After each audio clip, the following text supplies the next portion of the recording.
Πάτε αγαπητέ, τι είστε? Συμφωνώ είμαι κύριε, δεν έχω το δικαίωμα. Έχω υπόθεση να πληστηριάσω ένα ακίνητο. Να πληστηριάσω ένα ακίνητο, ακούστε να σας πω κάτι. Εδώ εμείς είμαστε συνέλευση πολιτών. Δεν σας αναγνωρίζω, δεν σας αναγνωρίζω. Αποτρέπουμε εγώ εξυπηρετώ συμφέροντα ανθρώπων που έχουν παίρνει τα λεφτά τους τίμια. Δεν μπορώ να πάω σπίτι, εγώ ήρθα να κάνω μια δουλειά εδώ πέρα. Αυτή τη στιγμή είμαι δημόσιο λειτουργός.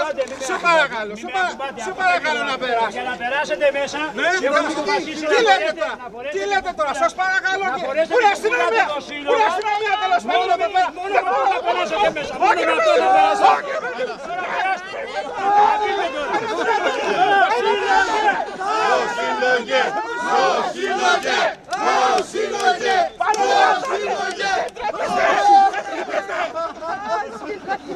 Και δηλώνουμε ένα πολύ ωραίο πετυχημένο σκέτς και μια άλλη πετυχημένη ημέρα στη μάχη για τους πληστηριασμούς. Για να μην ξεχνιόμαστε.